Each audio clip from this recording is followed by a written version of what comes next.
June. There was the executive order back in February. We've been talking about how the president's been on top of this for months, but it seemed to get a lot worse before it's gotten better.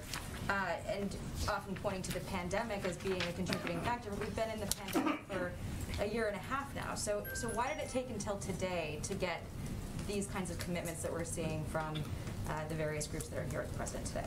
Well, I will say that we have had, maybe everybody wasn't here for this, but we have had the chairs of our supply chain task force in here at least twice to provide updates on the work that has been ongoing under this administration. One of those issues has certainly been ensuring that there aren't bottlenecks at ports, but there are a lot of other issues that we've been working to address in the global supply chain.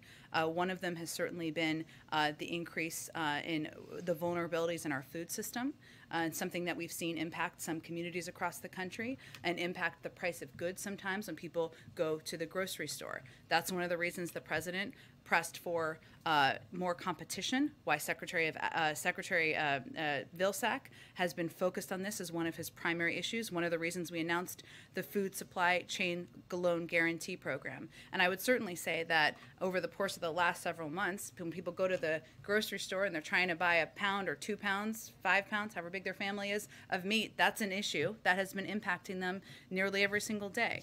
We also know that there are issues in the supply chain as it relates to housing and the cost of housing across the country. That's one of the reasons the president has been so focused and the supply chain task force has been focused, and there's money also in some of his proposals he signed into law to address that issue, to reduce the cost of lumber and make sure that that is available so that new houses can be built and we can address the housing shortage and address housing prices. So I would say for average people sitting at home, they're not focused just on the port. Of course they are. They're focused on getting their goods, but they're focused on the cost of goods. They're focused on how much meat costs. They're focused on what their checkbook looks like. And we've been working to address each of those issues in the supply chain from the beginning of this administration.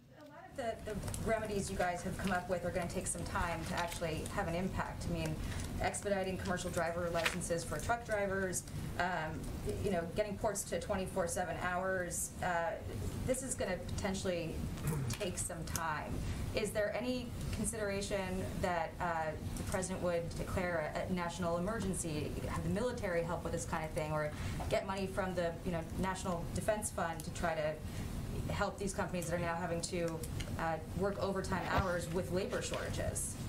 Well, we are continuing to press and look for ways that we can address the bottlenecks in the supply chain. And this is an important and vital step. We want to, of course, give the time to implement it, to your point, but we will continue to look for any additional steps we can take to ease the burden on families across the country. And then if the president has also pointed to this situation as a good reason to pass the bipartisan hard infrastructure bill, why then did he not push for a vote on that bill when he had a chance a couple of weeks ago so that this time could be truncated a little bit? Well, because you need the majority of people in Congress to vote for something in order to sign it into law.